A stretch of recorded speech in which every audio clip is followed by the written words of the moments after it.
Over the course of Bleach, Renji is a character that we've come to know and love, but unfortunately a good chunk of his appearances are compiled of multiple defeats and losses that he's taken throughout the story. Unfortunately, this has earned him a terrible reputation amongst fans as a top tier jobber, despite him being a genuinely good character. But during the 1000-Year Blood War arc, a lot of power-ups and shining moments were given to several characters, and thankfully Renji was among them. His power-up within the final arc was so impressive that some fans had considered it to break the general power hierarchy of Bleach's shinigami due to the impressive nature of his new power, as well as the context behind why it was revealed. So with all of this said, let's deep dive into the incredible power-ups that Renji gains within the 1000-Year Blood War arc, as we pay particular attention to his true Bankai.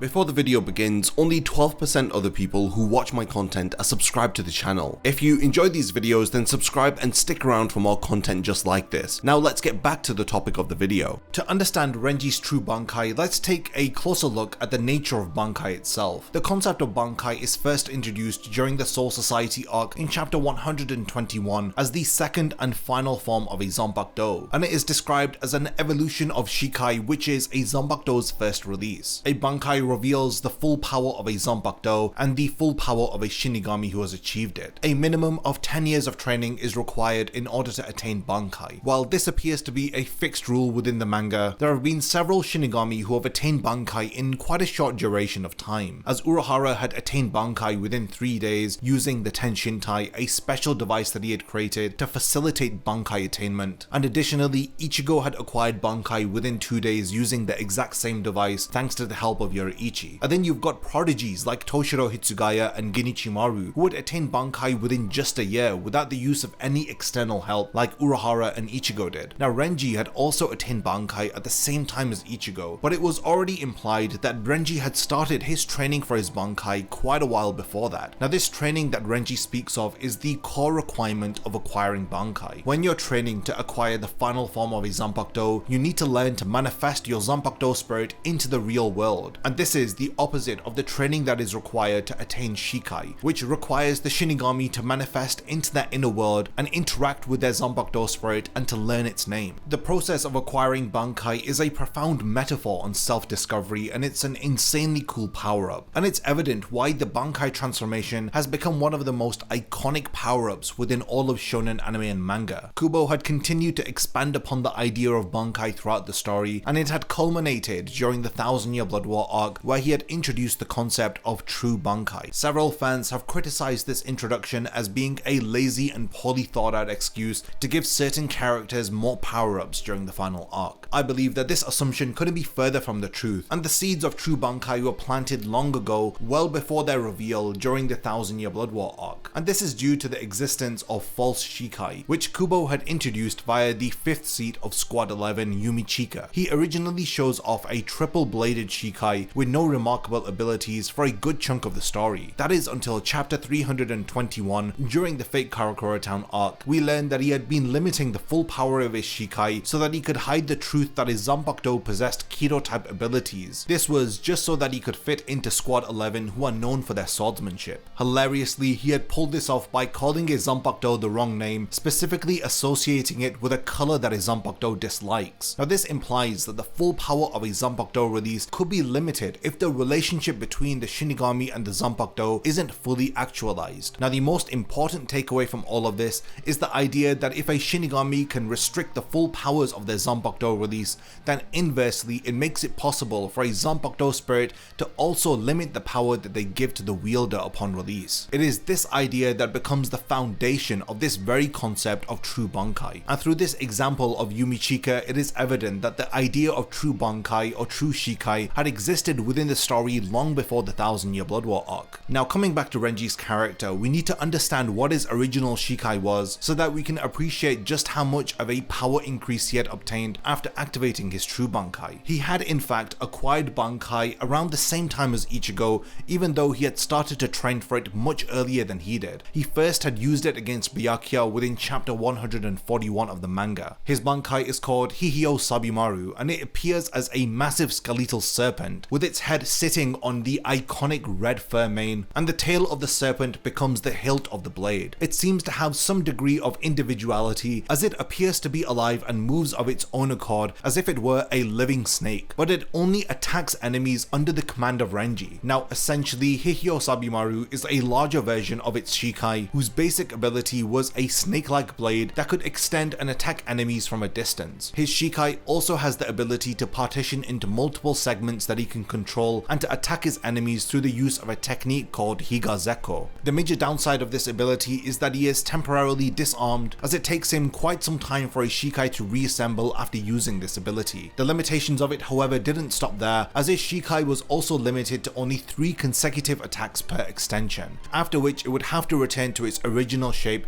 before being able to extend again. His Bankai, on the other hand, gives him far more power than his Shikai alone. Zabimaru possesses quite a lot of power within its Bankai form, as it can crush enemies with its bites, as well as defeating enemies from even longer ranges through the use of Hikotsu Taiho. And now when it separates into segments, he is able to use them not to just attack his opponents but to also restrain them. The weakness of the Shikai extends to the Bankai, however, and in some ways we might even say that those weaknesses are worsened within its Bankai state, because Hihio Zabimaru requires an incredible amount of precision and control in order to fully utilize it due to its difficult to manage size. His Bankai also comes with the additional disadvantage that is present within all Bankai, which is that it doesn't reform after it is broken. It's even stated by Mayuri that the segments of Hihio Zabimaru which were broken during Renji's battle against Byakuya way back during the Soul Society arc have remained broken even within the 1000-Year Blood War arc. With this inability to heal combined with the major precision Hihio Zabimaru requires to be properly used, this particular weakness becomes a major hindrance to this Bankai, and it's one of the reasons why a lot of the fanbase consider Renji's Hihio Zabimaru to be one of the worst or weakest Bankai, and you'll see it present in my top 5 worst Bankai list. However, it seems that Renji overcomes the struggle of controlling his Bankai after he first uses it against Byakuya, and this is most likely thanks to his Bankai training that he had done earlier.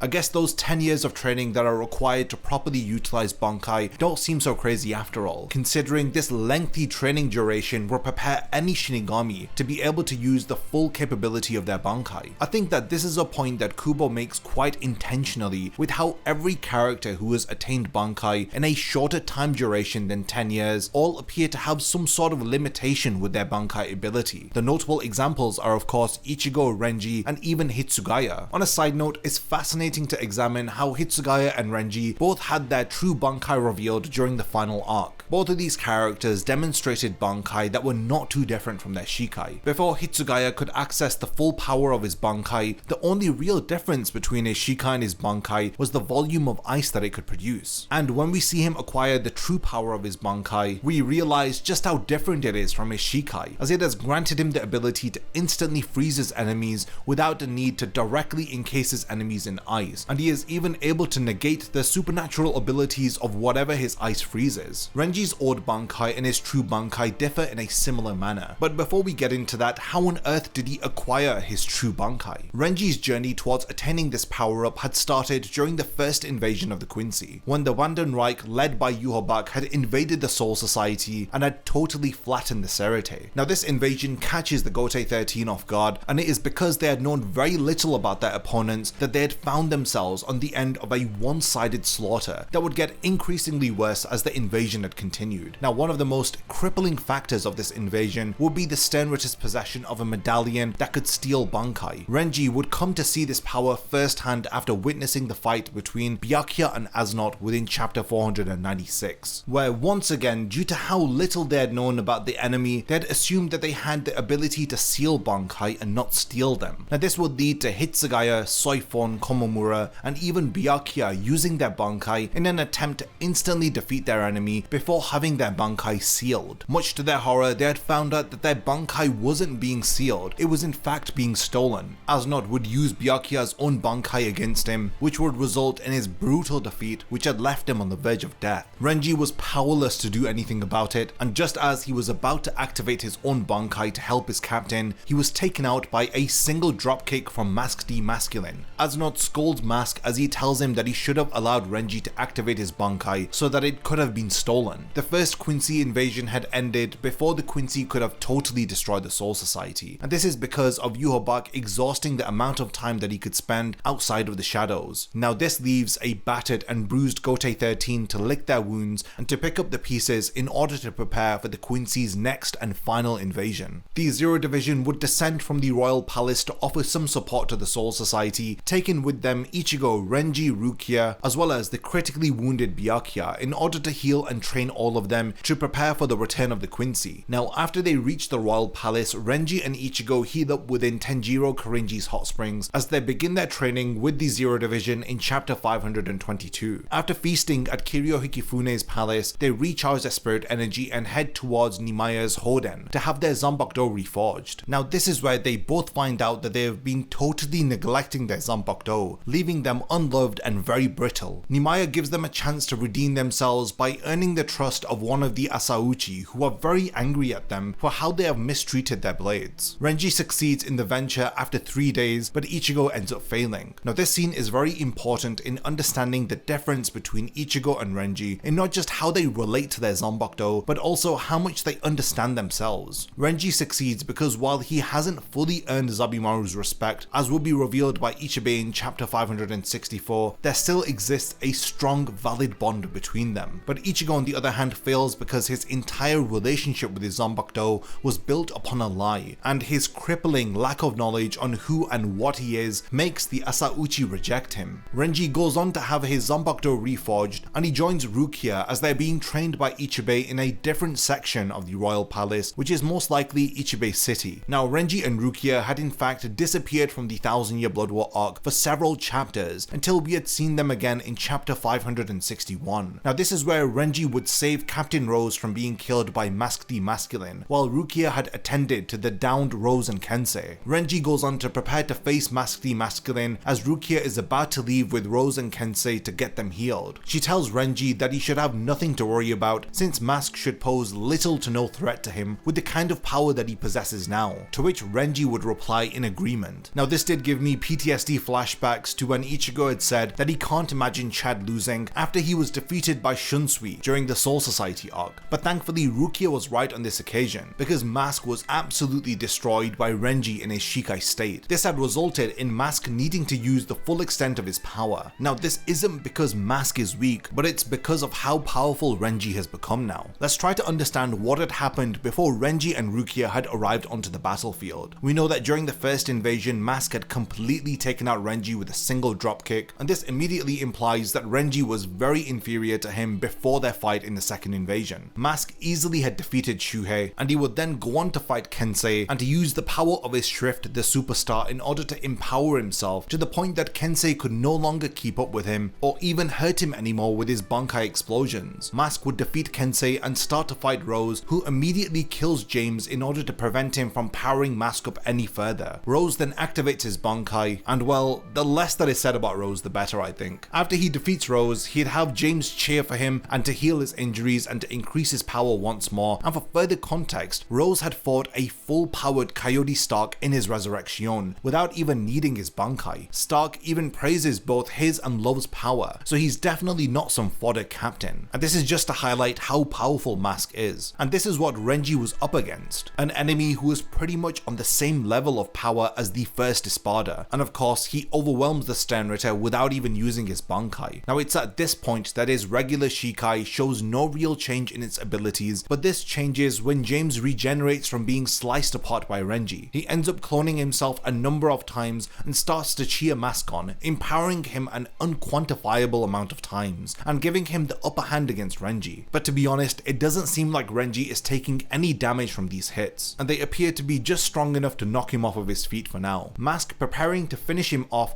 would activate his Holy Form and an additional power up to his already absurd current power level, with Yhwach's words echoing in our mind that the Holy Form is relative to that of a Bankai, as it allows the user to become 5 to 10 times more powerful than they currently were. So in terms of power scaling within this fight, it seems like Renji would have been totally outmatched. He ends up using his trump card, the Star Flash, and this attack completely engulfs Renji and the surrounding buildings, and when the dust begins to settle, we see a snake's skull become visible, and Mask immediately identifies that he has activated his Bankai. Now this is the first time that we have a proper look at his true Bankai, and it takes up a totally different design than before, and we just need to take a minute to appreciate just how cool this form looks. It works so perfectly with the tiger print bandana and a new armor that grows on his shoulders and collar. This is one of Kubo's many fantastic designs that have become a staple of the Bleach manga, and the greatest change that Renji has in this form is easily his Zanpakuto, as it looks completely different from his old Bankai. It's made up of two key components, his blade and a new baboon arm that floats above his own. His Zanpakuto has transformed into a massive snake skull with a blade that protrudes from under it. The whole sword itself is strapped to his arm, with the blade being retractable, and it does slightly resemble his original Shikai but without the segmentation. The end of the blade's hilt is a skeletal spine that extends to wrap around Renji's waist. Now the part of his Zanpakuto embodies the snake aspect of its power, which he calls the Serpent King, while the left side embodies the baboon aspect of his Zanpakuto, as he calls it the Baboon King. It's a large floating baboon arm with green fur that exists right above his own arm. It mimics whatever motion his left arm makes, albeit with far more power. He uses it to grab and casually break the arms of Mask, as well as throwing him into a building. Now it is here where it is revealed that Ichibei had to reveal to him the true name of his Bankai, because what he had been using this entire time was born from a false name that Zabimaru had given to him. This is a callback to how Yumichika would limit his Zanpakuto's power by calling it the wrong name, but of course Renji's situation is an inverse of this example. His true Bankai gives him exponentially enhanced physical capabilities that dwarf that of the superpowered Mask the Masculine, but the real prize of this Bankai is its new technique, Zaga Teppo, which is the Snake Fang Cannon, and this requires Renji stabbing his target, twisting his blade and forming a massive snake made of Reiatsu which bites his opponent. It generates so much heat that it instantly incinerates his opponent, and this is ultimately the ability that he uses to defeat Mask the Masculine. In the end, we didn't really get to see more of Renji's Bankai abilities throughout the rest of the story, aside from an illusion of Renji that Aizen had used against Yhwach during the final battle. So while it was a bit disappointing not to see more of his Bankai and what else it could do, he did manage to showcase it excellently during his battle against Mask the Masculine. And I'm not surprised if after this demonstration his power is ranked above several of the captains within the Gotei 13. I think that Kubo did an excellent job with redeeming the character of Renji by giving him such a satisfactory power-up, as well as restoring the relationship that he has had with his Zanpakuto and explaining how the relationship between Shinigami and Zanpakuto works, with the reveal of this term True Bankai, and it just adds to the already rich lore and world building of the Bleach universe. In the end, do you think that Kubo did justice with Renji's character and the reveal of his true Bankai, or do you feel that it was a power-up that had come from nowhere? I would love to know all of your thoughts about his true Bankai, and if you expect us to see more of it during maybe an extended fight or an additional fight that Renji may get during the 1000 Year Blood War arc anime. I really do hope that this is the case, because I would love to have seen Renji's Bankai used in more than one battle. I look forward to reading all of your comments, and lastly, thank you for making it to the end of this video, and I can't wait to see you in my next Bleach Explained video.